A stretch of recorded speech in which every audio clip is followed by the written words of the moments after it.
जय शिव शंभु। सोमवार व्रत की महादेव और माता पार्वती की कथा। एक बार भगवान शिव और माता पार्वती भ्रमण करते हुए मृत्युलोक यानी कि पृथ्वी लोक के अमरावती नगर में पहुँचे। वहाँ के राजा ने अत्यंत सुंदर और विशाल शिव मंदिर बनवाया था। भगवान शिव और माता पार्वती उसी मंदिर में विश्राम करने लगे। एक दिन माता पार्वती ने भगवान शिव से कहा, हे नाथ, आइए समय व्यतीत करने के लिए चौपड़ पासा खेलते हैं। भगवान शिव सहमत हो गए और खेल प्रारंभ हो गया। उसी समय मंदिर के मुख्य पुजारी ब्राह्मण पूजा की सामग्री लेकर मंदिर में प्रवेश किए। माता पार्वती ने कौतुकवश पुजारी जी से पूछा, पुजारी जी, देखकर बताइए कि इस चौपड़ के खेल में किसकी विजय होगी। पुजारी जी ने बिना सोच विचार किए शीघ्रता से कह दिया, भगवान महादेव की जीत होगी। परंतु जब खेल समाप्त हुआ तो विजय माता पार्वती हुई।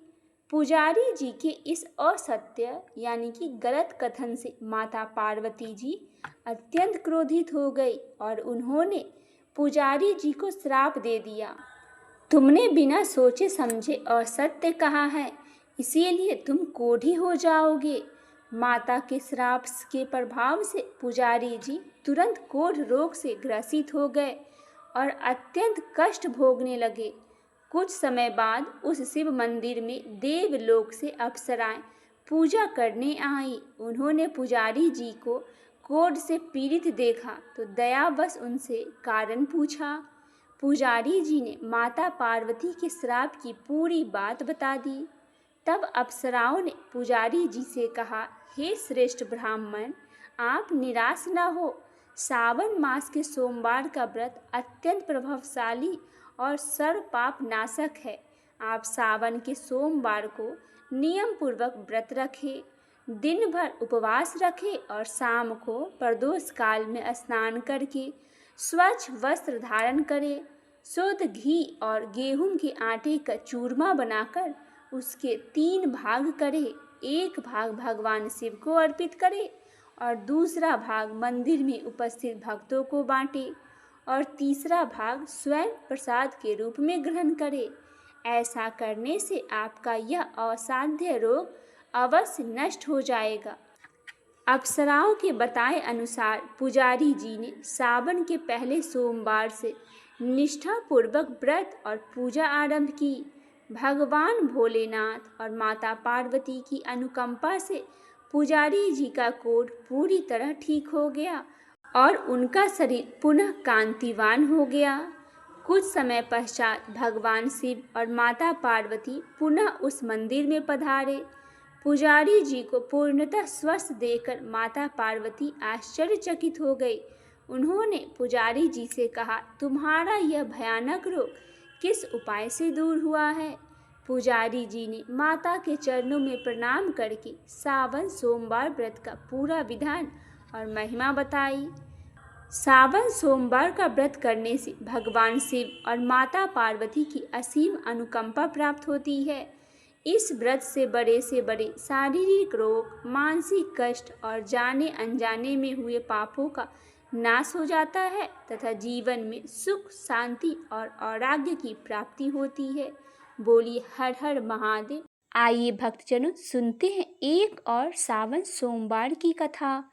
एक जीव हिंसक भील रहा करता था। वह भील जीव हिंसा के निमित्त सदा वनों एवं पहाड़ों के निकट भ्रमण किया करता था तथा अनेक प्रकार की हिंसा और चोरी किया करता था। उसका शरीर मोटा और काला था।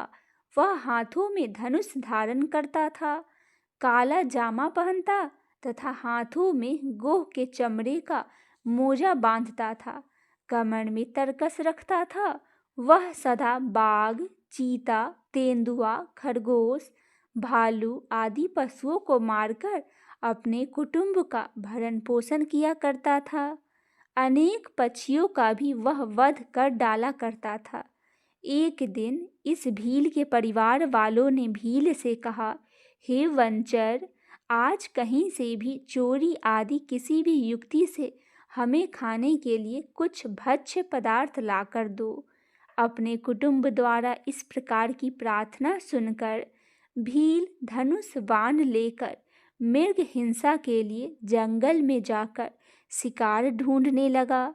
हे देवी, एक बार चतुर्दशी के दिन वह हाथ में धनुष बाण लेकर घोर जंगल में जा पहुंचा। उसने वहां पहुंचकर हिरणों को खोजना प्रारंभ किया। हिरणों की खोज में वह भील इधर उधर की दिशाओं में दौड़ने लगा। बहुत खोज करने पर भी जब कोई वन्य पशु न मिला तो वह निराश हो गया। सूर्यास्त होने पर एक तालाब के निकट वह जा बैठा। उसने निश्चय किया कि आज रात्रि में मैं अवश्य ही इस तालाब में जीव मारूंगा। मन में ऐसा दृढ़ निश्चय करके वह तालाब के निकट स्थित एक बेल पत्र के पेड़ के नीचे बैठ गया। वह बेल वृक्ष के कठोर एक बहुत विशाल शिवलिंग पड़ा हुआ था। उस व्याध ने अपने दाहिने हाथ से बेल पत्र तोड़कर शिव पर चढ़ा दिया। लिंग पूजा के प्रभाव से कोई भी हिरण उसके हाथ न आ सका। इस प्रकार उस बेल पत्र के पेड़ के नीचे रात्रि का पहला पहर उस व्याध का बीत गया। उसके बाद उस तालाब पर एक गर्भिणी हिरण आई पानी पीने।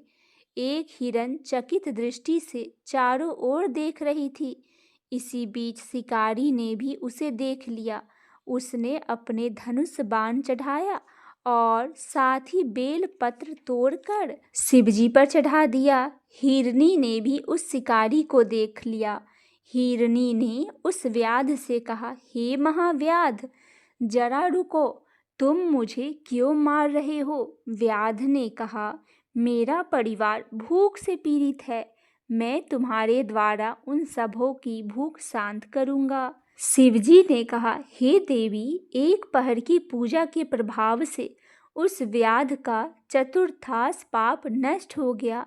उसने अपने बाणों को थोड़ा समेट लिया और उस हिरनी से कहने लगा, मैंने अनेक जीवों को मारा है, किंतु आज तक किसी वन्य पशु को मनुष्य से बोलते नहीं सुना।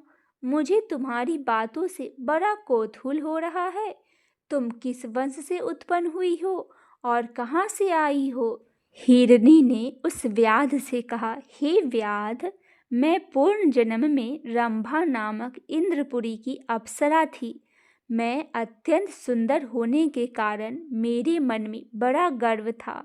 मैंने अपनी सुंदरता के बल से महादानव हिरण्याक्ष को भी अपने पति बना लिया था। मैंने उसके साथ बहुत काल तक भोग किया। दूसरे दिन जब मैं उसके साथ विहार कर रही थी, तभी शिवजी के सम्मुख तांडव नृत्य प्रारंभ हुआ। मेरे शिवजी के सामने पहुंचते ही शिवजी ने मुझसे पूछा, सच सच बता, तू कहाँ थी? नहीं तो मैं तुझे श्राप देता हूँ। श्राप की बात सुनकर मैंने कहा, हे देव, मैं घर पर एक दानव के साथ विहार कर रही थी। शिवजी मेरी बातों से क्रोधित हो गए और बोले, तेरा प्रेमी हिरण्याक्ष हिरण बनेगा और तू उसकी पत्नी हिरनी बनेगी।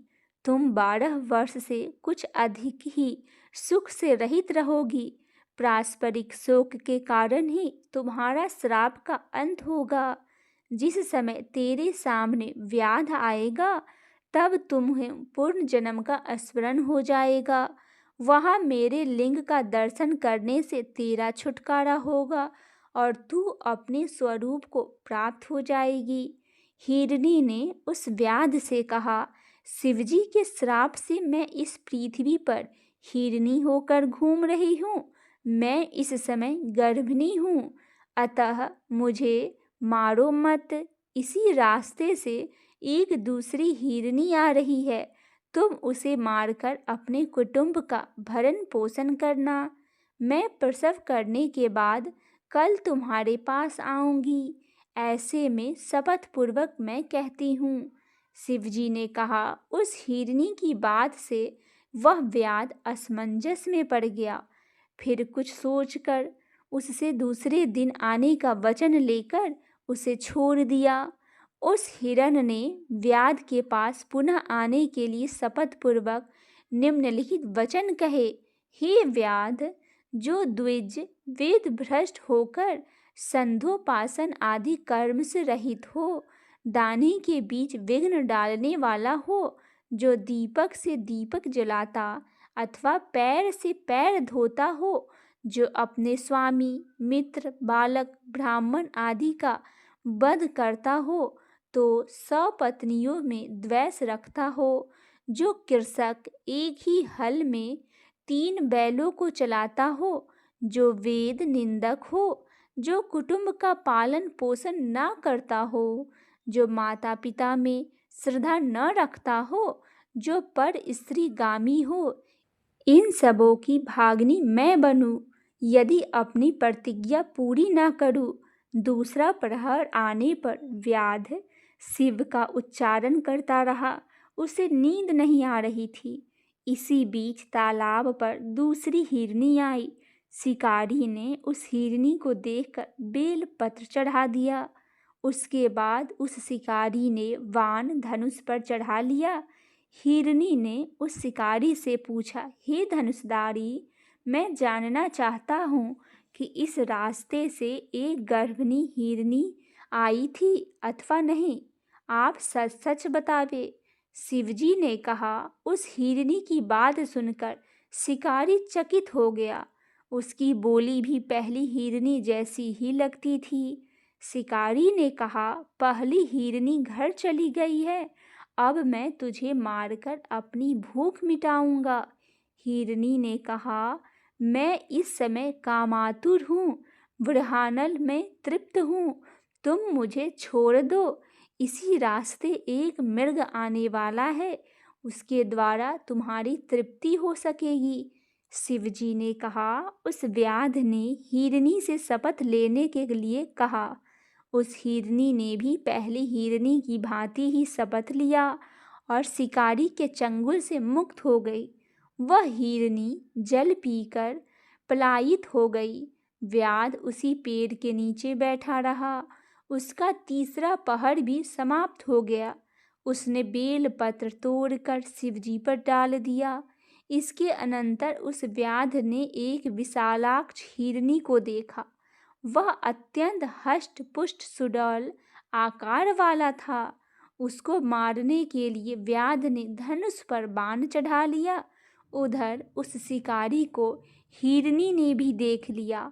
वह अपने मन में सोचने लगा, आज मेरी मृत्यु अवश्य ही होगी। मेरी दोनों हिरनियों को इस व्याध ने अवश्य ही मार डाला होगा। स्त्री के बिना जीवन व्यर्थ है, क्योंकि पत्नी के बिना धर्मानुष्ठान नहीं हो सकता और ना तो सांसारिक सुख भोग ही किया जा सकता है। अतः उसने व्याध से पूछा, हे नरश्रेष्ठ, मैं आपसे एक बात पूछना चाहता हूँ, कृपया आप उसका ठीक ठीक उत्तर दे। इसी मार्ग से पहले 2 हिरनियाँ आ चुकी है, तो क्या आपने उन दोनों को मार डाला है या वे अपने घर चली गई? हिरण की बात सुनकर व्याध ने अपने मन में सोचा, यह कोई सामान्य हिरण नहीं हो सकता। ऐसा सोचकर उसने विस्मित होकर हिरण से पूछा, वे दोनों हिरनियाँ अपने घर चली गई है, किंतु तुम्हारे रजस्वला स्त्री ने तुम्हें मुझे देने का वचन दिया है, अतः मैं तुझे किसी प्रकार भी नहीं छोड़ सकता। शिवजी ने कहा। व्याध की बात से वह हिरण भयभीत हो उससे पूछने लगा, तुमने दोनों हिरनियों को क्यों छोड़ दिया? शिवजी ने कहा, व्याध के सम्मुख हिरनियों के द्वारा किए हुए शपथ को उस हिरण से व्याध ने कह सुनाया। मृग प्रसन्न होकर बोला, हे व्याध, मेरी हिरनियों ने तुमसे जो शपथ किए हैं उन्हें मैं भी दोहराता हूँ, अतः तुम मुझे यहाँ से मत मारो। मैं अपनी ऋतुमती स्त्री से संभोग कर तुम्हारे घर निसंदेह आ जाऊंगा। शिवजी ने कहा। उस मृग की बात सुनकर व्याध कहने लगा, तू मुझे बातों में मत फंसा और धोखा मत दे, अतः मैं तुझे कदापि नहीं छोड़ सकता। उसकी बात सुनकर मृग ने अपनी पत्नियों द्वारा प्रदत्त वचन का व्याध को सम्मुख पुनः दोहराया और कहा, यदि मैं तुम्हारे पास न आऊं तो मेरा भी सभी सत्य नष्ट हो जाएगा। शिवजी ने कहा, अब तक उस व्याध के सभी कलुष नष्ट हो चुके थे, इसीलिए उसने मृग की बातों का विश्वास किया, उसे छोड़ दिया। हिरण उस तालाब में जल पीकर जिस रास्ते वहां आया था पुनः उसी मार्ग से वापस चला गया। उस समय तक प्रातः काल हो चुका था। बेल वृक्ष के नीचे बाहर निकलते हुए शिकारी ने अनजाने में ही बेल पत्र तोड़कर शिवलिंग पर डाल दिया। शिव पूजा के प्रभाव से उस शिकारी के संपूर्ण पाप विनष्ट हो चुके थे। भूखा रहने के कारण वह निराश भरी दृष्टि से चारों ओर देखने लगा। इतने में ही बच्चों सहित वहां दूसरी हिरनी भी आ पहुंची। उसने धनुष पर बाण का संधान किया, किंतु इसी बीच अंगातुक हिरनी बोल उठी, हे धर्मात्मा, बाण मत छोड़ो, अपने धर्म का पालन करो, क्योंकि मैं सभी प्रकार से अवध्य हूँ। शास्त्रों में कहा गया है, सोते हुए राजा को, मैथुन में रत प्राणी को, स्तनपान कर रहे बच्चों को, रोगी को और बच्चों से युक्त हिरन और हिरनी को मारना नहीं चाहिए। उस हिरनी ने व्याध से कहा, यदि तुम मुझे मारना ही चाहते हो तो मैं अपने बच्चे को घर छोड़कर आऊं तब मारना। यदि मैं न आऊं तो उसी पाप की भागिनी बनूंगी जिसे स्त्रियां स्वपति को त्याग कर पर पुरुष से आसक्त होने पर बनती है। शिवजी ने कहा, व्याध से मुक्त होकर वह हिरनी अपने बच्चों को लेकर घर चली गई। इधर व्याध भी अपने घर के लिए तेजी से चल पड़ा। घर पहुंचते ही उसके भूखे बच्चों ने उसे घेर लिया। उसके घर में न तो मांस था न ही अन्न था। सभी बच्चे निराश हो गए। शिकारी अपने मन में बार बार उन हिरनी को ही स्मरण कर रहा था। इतने में उसकी पत्नी ने कहा कि तुमने जो आज रात भर व्रत रखकर सभी लोगों को भूखा ही मार डाला। पत्नी की बात सुनकर उस व्याध ने कहा, हे प्रिय, मैं कल रात से भूखा हूँ और मुझे नींद भी नहीं आई है। कल रात में जो हिरन और हिरनियाँ मिली वे अपनी प्रतिज्ञाबद्ध होने के कारण मेरे यहाँ आएगी और मैं उनका वध करके परिवार को तृप्त करूँगा। शिवजी ने कहा, हे देवी, वह हिरनी व्याध के पंजे से मुक्त होकर अपने हिरनियों के पास चला गया। उसकी एक मृगी ने प्रसव किया, दूसरी ने संभोग की इच्छा प्रकट की और तीसरी ने अपने बच्चों की रक्षा के लिए प्रार्थना की। हिरनी ने ऋतुमती मृगी की इच्छा पूर्ण करके कहा, तुम सब यहीं रहकर बालकों की देखभाल करना। अब मैं व्याध के पास जा रहा हूँ, क्योंकि मैंने उसे वचन दे रखा है। शिवजी ने कहा। मृग की बातें सुनकर उसकी पत्नियां भी साथ चलने का आग्रह करने लगी। वे सब बहुत ही दुखी थे। दुखी होकर कह रही थी, पिता, भाई, पुत्रादि सभी सीमित वस्तु देते हैं, परंतु पति से अपरिमित वस्तु की प्राप्ति होती है। अमित दानी भर्ता वैदेही, इसीलिए स्त्रियों के लिए पति ही परम गति है। पति के बिना नारी का जीवन सूना है। अतः मैं भी तुम्हारे साथ चलूंगी और साथ ही मरूंगी। शिवजी ने कहा। उस मृग की पत्नियों ने विरह कातर होकर मरने का निश्चय किया। परिवार का शोकवस्था से मृग बहुत ही दुखी हुआ। वह सोचने लगा, यदि मैं वचनबद्ध होकर भी व्याध के पास नहीं जाता हूँ तो धर्म का नाश होगा और जाने पर कुटुंब का अंत हो जाएगा। वह दुविधा की स्थिति में पड़ गया। अंत में धैर्य धारण कर उसने व्याध के पास जाने का उचित समझा। उसके लिए वह व्याध के आश्रम की ओर चल पड़ा। उसके पीछे पीछे उसकी पत्नियां भी उसके पीछे चलने लगी। वहां से अपने स्त्री पुत्रों को साथ लेकर वह मृग उस भूखे व्याध के पास पहुंचा। मृग ने व्याध से कहा, हे व्याध, पहले तुम मुझे मारो, उसके बाद इन सभी को। तुम्हारे बाणों से मरकर आज हम लोग स्वर्ग जाएंगे और तुम्हें किसी प्रकार का पाप भी नहीं लगेगा। मृग की बातें से उस व्याध के मन में अज्ञान दूर हो गया। वह बोला, हे मृग, तुम अपने घर लौट जाओ। तुम्हारी सत्यता से मैं अत्यंत प्रसन्न हूँ। मुझे मांस नहीं चाहिए। तुम मेरे बंधु, गुरु तथा मित्र हो।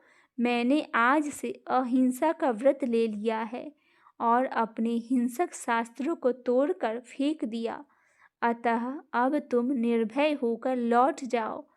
शिवजी ने कहा। इतना कहकर शिकारी ने धनुष बाण तोड़ डाले और मृग की प्रदक्षिणा करके उसे नमस्कार किया।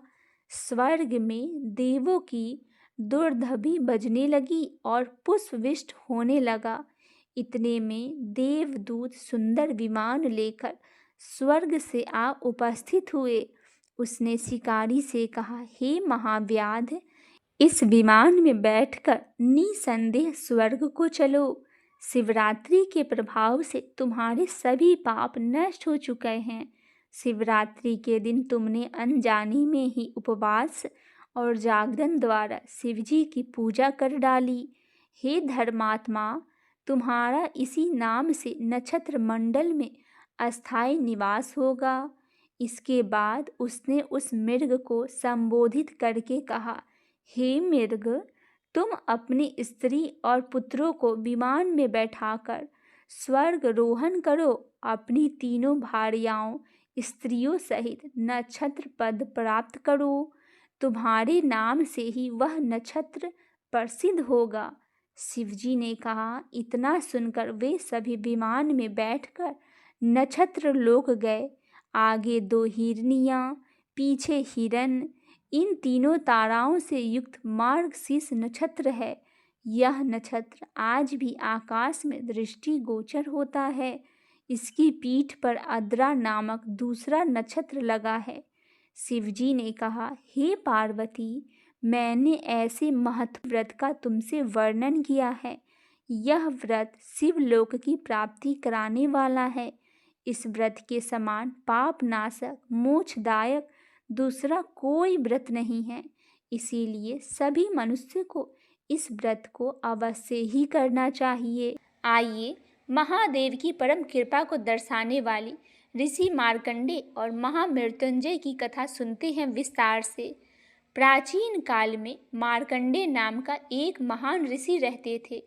वे उनकी पत्नी मारुदती निसंतान थे। संतान प्राप्ति की इच्छा से उन्होंने भगवान शिव की घोर तपस्या की। उनकी भक्ति से प्रसन्न होकर महादेव प्रकट हुए और बोले, हे मुनि, मैं तुम्हारी तपस्या से प्रसन्न हूँ। बताओ तुम्हें कैसा पुत्र चाहिए। एक गुणी, सर्वज्ञ लेकिन अल्प आयु, कम उम्र वाला पुत्र जिसकी आयु 16 वर्ष हो, या फिर एक दीर्घायु पुत्र जो बुद्धिहीन और दुराचारी हो। ऋषि मार्कंडे ने बिना किसी संदेह के महादेव से अल्प आयु किंतु गुणी पुत्र का वरदान मांगा। समय आने पर मारुदती के गर्भ से एक अत्यंत तेजस्वी बालक का जन्म हुआ, जिसका नाम मार्कंडे रखा गया। जैसे जैसे मार्कंडे बड़े हुए, उनके गुण और विद्वानता का चारों ओर फैलने लगी। जब वे 15 वर्ष के हुए तो उनके माता पिता उदास रहने लगे। अपने माता पिता को दुख का कारण पूछने पर मार्कंडे को पता चला कि उनकी आयु केवल 16 वर्ष की है उनकी मृत्यु का समय निकट आ रहा है। मार्कंडे ने घबराने के बजाय अपने माता पिता से कहा, आप चिंता न करें, मेरे स्वामी महादेव मृत्यु के भी काल है। मार्कंडे समुद्र तट पर जाकर एक शिवलिंग की स्थापना की और पूर्ण भक्ति भाव से भगवान शिव की आराधना में लीन हो गए। उन्होंने शिवजी को प्रसन्न करने के लिए महामृत्युंजय का मंत्र की रचना की और उसका निरंतर जाप करने लगे। ओम त्र्यंबकम यजामहि सुगंधिम पुष्टिवर्धनम उर्वारुकमिव बंधनार मृत्युर्मोक्ष अमामृता। जब बालक मार्कंडे की आयु 16 वर्ष पूरे हुए तो यमराज के दूत उनके प्राण लेने आए, लेकिन मार्कंडे की अनन्य शिव भक्ति और शिवलिंग के पास मौजूद शिव तेज के कारण यमदूत उनके पास भटक भी न सके। वे लौट गए और यमराज को पूरी बात बताई। तब स्वयं यमराज अपने भैंस पर सवार होकर मार्कंडे के प्राण लेने पहुँचे। उस समय मार्कंडे शिवलिंग से लिपटकर ओम नमः शिवाय और महामृत्युंजय मंत्र का जाप कर रहे थे। यमराज ने जैसे ही अपना काल पासा मार्कंडे के गले में डाला, वह पासा शिवलिंग पर जा गिरा। अपने परम भक्त पर संकट देकर त्रिशूलधारी महादेव क्रोधित होकर शिवलिंग से प्रकट हुए। उन्होंने यमराज की छाती पर अपने पैर से प्रहार किया और बालक मार्कंडे की रक्षा की। यमराज ने हाथ जोड़कर महादेव से प्रार्थना की और अपनी मर्यादा का स्मरण कराया। तब आशुतोष महादेव शांत हुए और उन्होंने कहा, मार्कंडे मेरी शरण में है। जो मेरी शरण में आ जाता है, काल भी उसका कुछ नहीं बिगाड़ सकता। शिवजी ने मार्कंडे को अमरता का वरदान दिया और कहा कि वह कल्प के अंत तक एक महान ऋषि के रूप में पुराणों की रचना करेंगे।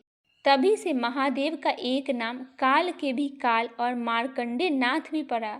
यह कथा बताती है कि सच्ची श्रद्धा और समर्पण के आगे नियति का भी लिखा विधान बदला जा सकता है। भोलेनाथ केवल जल और प्रेम के भूखे हैं। जो सच्चे मन से उन्हें पुकारता है, महादेव उसके समस्त दुखों और भय को हरण कर लेते हैं। आइए सुनते हैं शिव महापुराण से समुद्र मंथन और नीलकंठ महादेव की कथा। एक बार महर्षि दुर्वासा भ्रमण कर रहे थे। मार्ग में उन्हें देवराज इंद्र मिले। दुर्वासा जी ने इंद्र को अत्यंत दिव्य और पवित्र पारिजात माला भेंट की। इंद्र ने अहंकारवश उस दिव्य माला को अपने ऐरावत हाथी के मस्तक पर रख दिया। हाथी ने माला को जमीन पर फेंककर पैरों तले रौंद दिया। दुर्वासा ऋषि ने इसे अपना और दिव्य शक्ति का अनादर माना तथा क्रोधित होकर इंद्र को श्राप दे दिया कि तीनों लोक और संपूर्ण स्वर्ग श्रीहीन वैभवहीन हो जाएंगे। श्राप के प्रभाव से स्वर्ग की लक्ष्मी, कांति और शक्ति समाप्त हो गई। इसका लाभ उठाकर दैत्यराज बलि के नेतृत्व में असुरों ने स्वर्ग पर आक्रमण कर दिया। युद्ध में देवता पराजित होकर दर दर भटकने लगे। तब ब्रह्मा जी ने नेतृत्व में सभी देवता भगवान विष्णु के पास पहुँचे। भगवान विष्णु ने उन्हें असुरों के साथ संधि करके क्षीर सागर का मंथन करने की सलाह दी ताकि अमृत प्राप्त हो सके। समुद्र मंथन के लिए मंदराचल पर्वत को मंथानी और नागराज वासुकी को नेति बनाया गया। मंथन शुरू करने के लिए असुरों ने नाग के मुख की ओर और देवताओं ने पूंछ की ओर से पकड़कर मंथन आरंभ किया। मंथन से 14 रत्न निकले, जैसे कामधेनु, उच्च श्रवा घोड़ा, ऐरावत हाथी, कौस्तुभ मणि, कल्प वृक्ष और देवी लक्ष्मी। मंथन आगे बढ़ने पर समुद्र से अत्यंत भयानक और दाहक कालकूट हलाहल विष निकला। उसकी ज्वाला और गंध से तीनों लोक जलने लगा। देवता, असुर, मुनि, समस्त प्राणी हाहाकार करने लगा। उस विष का ताप इतना प्रचंड था कि कोई शक्ति उसे सहन नहीं कर पा रहा था। जब कोई उपाय न बचा, तब सभी देवता और विष्णु जी भगवान शिव के शरण में पहुँचे। महादेव ने सबकी व्यथा देखकर संसार की रक्षा के लिए स्वयं उस विष को पीने का निर्णय लिया। भगवान शिव ने अपने अंजलि हथेली में विष को एकत्र किया और प्रभु का स्मरण कर उसे पी गए। विष की प्रचंड ज्वालाओं को उन्होंने अपने पेट में नहीं उतरने दिया, क्योंकि वहाँ संपूर्ण ब्रह्मांड स्थित है, और न ही उसे बाहर निकलने दिया। शिवजी ने उसे विष को अपने कंठ गले में ही रोक लिया। विष के तीव्र प्रभाव से महादेव का कंठ नीला पड़ गया। संसार के कल्याण के लिए विष धारण करने के कारण भगवान शिव नीलकंठ कहलाए।